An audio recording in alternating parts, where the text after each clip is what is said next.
ఫ్యాక్చరైజేషన్, cooling అలాంటి ఏం లేవు. డైరెక్ట్ ఇక్కడ పిండడం, ఒక 2 hours లో కస్టమర్ ఇంటికి చేరిపోతాయి మన పాలు. ఇక వ్యవసాయంలోకి వచ్చిన ఎటువంటి జాబ్ కోసం కూడా ఏం ట్రై చేయలేదు. ఇష్టమైన పని చేయాలనే పట్టుదలతోటి అలానే వచ్చినా అలానే చేస్తున్నా. రైతు అన్నీ చేస్తాడు కానీ మార్కెటింగ్ ఒక్కటి చేసుకోలేడు. తన సొంతంగా ఏదైనా తను పండించింది తన సొంతంగా ఓన్ మార్కెటింగ్ చేసుకొని తనే ధర నిర్ణయించుకొని తానే చేస్తే ఖచ్చితంగా రైతు సక్సెస్ అవుతాడు. పాల వ్యాపారంలో మాత్రం మనం కష్టపడి మనమే ఓన్ మార్కెటింగ్ చేసుకుంటే మనకు కావాల్సిన సంతృప్తికరమైన ఆదాయం మన సొంతం.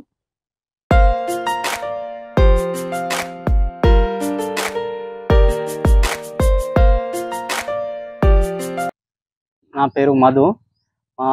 విలేజ్ వచ్చేసి రామకృష్ణపురం, భువనగిరి మండల్, యాదాద్రి డిస్టిక్. స్టడీ వచ్చేసి MBA.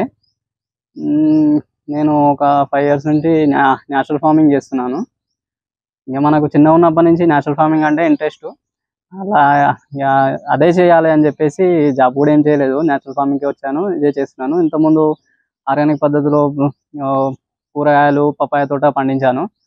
పపాయ తోట పండించినప్పుడు నేను ఓన్ మార్కెటింగ్ చేసుకున్నా. మా బైపాస్ దగ్గర ఓన్గా నేనే అమ్ముకునేది. మా నాన్న వాళ్ళు కూడా అందరూ వ్యవసాయం ఫ్యామిలీ, మా తాత మా నాన్న వాళ్ళ నుండి నేను కూడా అదే కంటిన్యూ చేస్తున్నాను. కాకపోతే ఏంటంటే న్యాచురల్ ఫార్మింగ్ చేస్తున్నాను ఇప్పుడు. వ్యవసాయంతో పాటు ప్రస్తుతం ఇప్పుడు డైరీ రంగంలోకి వచ్చినాము. పాలు మా పపాయ కస్టమర్ నేను ఓన్ మార్కెటింగ్ చేసుకున్నా కదా, అదే కస్టమర్లు మాకు పాలు కల్తీ దొరుకుతున్నాయి, ఒరిజినల్ దొరకడం లేదు, పాలు కావాలి అంటే మా దగ్గర కొన్ని ఉన్నాయి ప్రస్తుతానికి. ఆ పాలు ప్లస్ మా చుట్టుపక్కల రైతులే ఒక 4-5 members రైతులే పాలు తీసుకొని మా కస్టమర్లు అంతా హైదరాబాద్ వాళ్ళకు డైలీ మార్నింగ్ పంపించడం జరుగుతుంది. లేదు, మాకు చిన్నప్పటి నుంచి ఎన్నో కొన్నో బావి దగ్గర ఎన్నో కొన్నో ఉన్నాయి. ఇప్పుడు కస్టమర్ల కోరిక మేరకు ఇంకా కొంతమంది రైతులే తీసుకొని పంపించడం జరుగుతుంది అంతే. మాకు చిన్నప్పటి నుంచి గొర్రెలు ఉన్నాయి, బర్రెలు ఉన్నాయి, అన్నీ ఉన్నాయి. కాకపోతే ఇప్పుడు కొంచెం పెంచడం జరుగుతుంది అంతే. మాకు బర్రెలు అంటే మాకు మా నాన్న నుంచి వస్తున్న బర్రెలే ఉన్నాయి. అవే ఒక 10 బర్రెలు ఉన్నాయి. మా పాలు ఇంకా మా ఓన్గా పెంచుకుందాం అనే ఆలోచనలో ఉన్నాము. మా పాలు మార్నింగ్ మేము 4 నుంచి స్టార్ట్ చేస్తాం వరకు పిండి మాకు మ్యాక్సిమం 7-7:30 లోపు హైదరాబాద్ కస్టమర్ రీచ్ అయిపోతాయి. పిండి మేము తీసుకొని వెళ్తూనే ఉంటాము. వాళ్ళకి 7:30 వరకు వాళ్ళకి డోర్ డెలివరీ ఇవ్వడం జరుగుతుంది. ఫ్యాక్చరైజేషన్, కూలింగ్ అలాంటి ఏం లేవు. డైరెక్ట్ ఇక్కడ పిండడం, ఒక 2 hours లో కస్టమర్ ఇంటికి చేరిపోతాయి మన పాలు.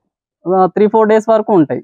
జాగ్రత్తలు వాటికి ఫ్రిడ్జ్లో పెట్టడం అలా చేయడం వల్ల ఒక 3-4 days ఉంటాయి. మా దగ్గర ఇప్పుడు దేశీ ఆవులు, గిరిజాత ఆవులు ఉన్నాయి, సాహివాల్ ఆవులు ఉన్నాయి, ప్లస్ మన ముర్రా జాతి గేదెలు ఉన్నాయి. ఇవి 3 types.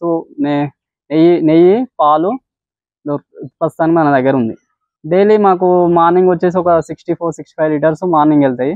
ఈవినింగ్ ఒక 30 liters వెళ్తాయి. ఇట్లా ఈవినింగ్ పాలు వచ్చేసి మనం ఇక్కడనే దగ్గర భువనగిరిలో స్టార్ట్ చేసినాము. ఇక్కడనే ఇస్తాం. మార్నింగ్ పాలు హైదరాబాద్ పంపిస్తాం. హైదరాబాద్లో కూడా మన అనోజ్ నుంచి స్టార్ట్ పెడితే మా కస్టమర్లు ఇప్పుడు హబ్సీ కూడా వరకు ఉన్నారు. ఫ్యూచర్లో ఇంకా మనకి ఇప్పుడు గచ్చిబౌలి దగ్గర ఒక 10 liters వరకు ఉన్నారు. స్టార్ట్ చేద్దామని చూస్తున్నాం. ఇక్కడ హైదరాబాద్ మొత్తం స్టార్ట్ చేద్దామని అనుకుంటున్నాం. నాకు చిన్నప్పటి నుంచి మొదటి నుంచి కూడా వ్యవసాయం అంటే ఇంట్రెస్ట్. ఎందుకో తెలియదు, బాలెడైనా చేస్తుంటే రోజు వచ్చి చూసిపోయేటోని.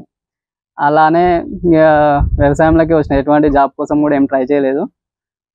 ఇష్టమైన పని చేయాలనే పట్టుదలతోటి అలానే వచ్చినా అలానే చేస్తున్నా. రైతు అన్నీ చేస్తాడు కానీ మార్కెటింగ్ ఒక్కటి చేసుకోలేడు. తన సొంతంగా ఏదైనా తను పండించింది తన సొంతంగా ఓన్ మార్కెటింగ్ చేసుకొని తనే ధర నిర్ణయించుకొని తానే చేస్తే ఖచ్చితంగా రైతు సక్సెస్ అవుతాడు. రైతు ఏమవుతుందంటే తను పండించిన పంటకు తానే ధర నిర్ణయించలేకపోవడం వల్ల అక్కడ లాస్ అయిపోతుంది. అంటే రావాలి, ఏదో టైంపాస్ కాకుండా ఖచ్చితంగా కష్టపడితే ఉన్నది, వ్యవసాయంలో కూడా ఉన్నది, లాస్ ఏం కారు. వ్యవసాయం అంటే ఒకటి కాదు కదా, ప్రతి ఒక్కటి కూరగాయలు, వరి, పశువులు అన్నీ ఉంటేనే బాగుంటుంది. ఏదో ఒకటి అంటే సెట్ కాదు, ఏకదాటి కాదు. అలా పోతే చాలా మంది లాస్ అయ్యారు. స్టెప్ బై స్టెప్ వస్తేనే కొంచెం పెట్టుబడి పెట్టుకుంటూ పోతేనే మనం వ్యవసాయంలో సక్సెస్ అవుతాం. అలాంటి ఏం లేదు. స్టెరాయిడ్స్, ఇంజెక్షన్స్ మన దగ్గర ఏముండవు. మాకే ఓన్ ల్యాండ్స్ ఉన్నాయి. వాటిని మార్నింగ్ వదలడము, మేపుకోవడం, మళ్ళీ కట్టేయడం, సొప్ప ఉంటుంది, సొప్ప కట్ చేసి ఇవ్వడం అంతే. మాకు స్టెరాయిడ్స్, ఇంజెక్షన్స్ ఎలాంటివి ఉండవు. డైరెక్ట్ పాలు పిండడం, మార్నింగ్ పంపించడం అంతే. హైదరాబాద్లో ఎక్కడ పాలు కావాలన్నా మేము ప్రస్తుతం ఇలా శ్రీలక్ష్మి ఫార్మ్స్ అని మా ఓన్ బ్రాండింగ్ మీద ఇలా గాజు బాటిల్స్లో ఇస్తున్నాము. ఈ గాజు బాటిల్ ఎట్లా అంటే కస్టమర్ దగ్గర ఒకటి ఉంటుంది, మా దగ్గర ఒకటి ఉంటుంది. ఎక్స్చేంజ్ ఇది ఈరోజు ఇస్తాము, రేపు తీసుకుంటాం. అట్లా కస్టమర్ దగ్గర ఒకటి, మా దగ్గర ఒకటి ఉంటుంది. గాజు బాటిల్లో ఇస్తాము. ఎలాంటి ప్లాస్టిక్ లాంటివి ఎంకరేజ్ చేయకుండా మేము ఈ పద్ధతిని ఎంచుకున్నాం. ఆదాయం అంటే మేము ఇప్పుడు ప్రస్తుతానికి 100 లీటర్ అమ్ముతున్నాము. మాకు ఒక 64 లీటర్స్ మార్నింగ్ పోతాయి, ఈవినింగ్ ఒక 20 లీటర్స్ వెళ్తాయి. ఇక దాన్ని బట్టి ఆదాయం మీకు అర్థమైపోతుంది.